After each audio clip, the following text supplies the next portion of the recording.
Alright guys, welcome back to part 3. It's the next day, Sunday. And I've been working on getting this cleaned up.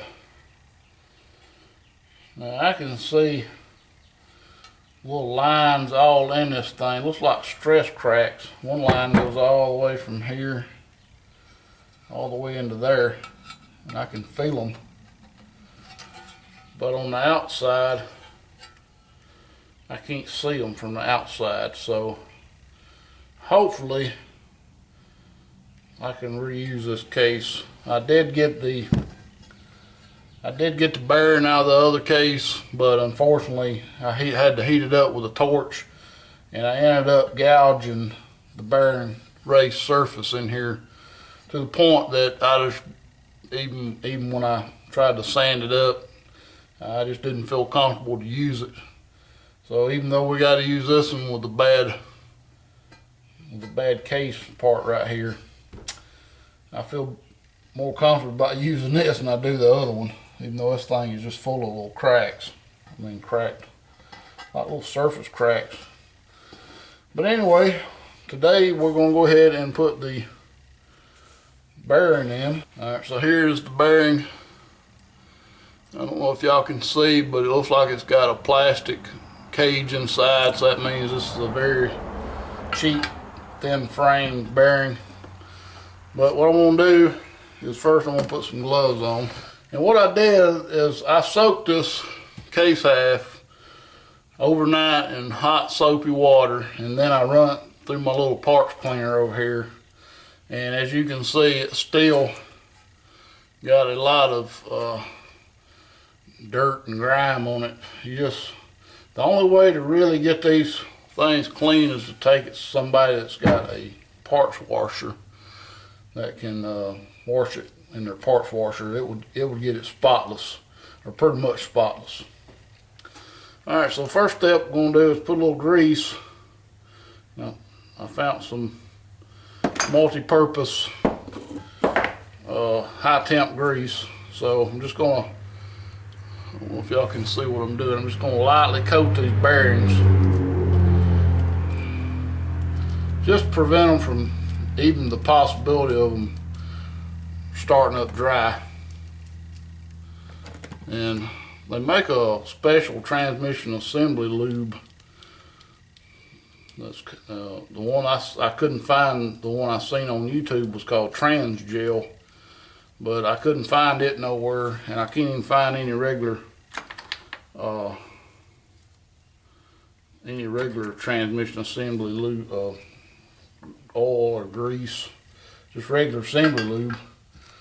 I guess it's better than nothing. So I've lightly oiled the outside of the bearing, and now we've got to find which one of these will fit. And neither one of them will fit perfect, so this one will fit pretty good on the outside, and so we'll use it.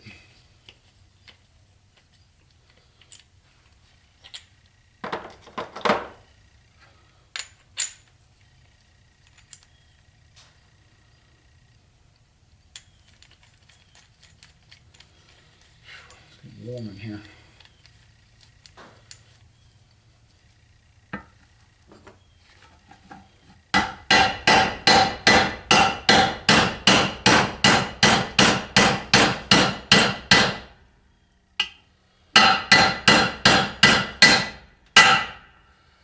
This bearing has got the seat set flush with this. Look, this bearing has got the set flush with this area right here because there's a thrust washer that goes in this little groove. And there is a oil hole also in this bearing. You can see it right here, and we can look in there. And I can see the bottom of the race through this little hole. So I know it's going to have oil go into it, and that'll oil the back side, and everything's good. That looks like a little bushing right here. I don't know if there's another bushing that comes in that. I guess I really ought to read my book a little more than what I have to figure out what all I need to do, but I'm just taking it one thing at a time, getting the cases done. I'm kind of filming this out of order, so actually I've already done the front part of the case. This is part 3. The reason I went ahead and went back to this because I did the front yesterday while I was letting this soak. So part 4 will be the front case, probably parts 4 and 5, but anyway, I'm gonna try to show you as much as I can in these videos, try to help you out. Biggest thing I can tell you, if you're doing this, either get you a set of bearing and seal drivers like this. This goes up to 81 millimeters, and or let's see, 3.18 inches down to 1.5 inches, or get you some big sockets, so like some 3/4 drive or 1-inch drive sockets that you can use like this, you know, as a seal driver. And then I've used this one to punch stuff out. I've used this one 1 5/8 inches to punch stuff out or to drive stuff back in. So you're gonna need that, and like I said, this one's the hardest one. If you're lucky and you have a good factory bearing still in here, a slide hammer is not the if you can see a cage in there, you do not have a good quality bearing. The one that I took out initially had no cage. It was just like an all ball bearing.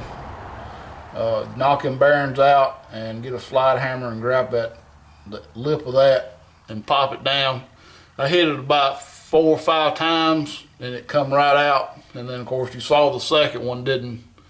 It just took the lip just went boop, like that. So I'm sure that's how this one will do if somebody ever tries to take it out.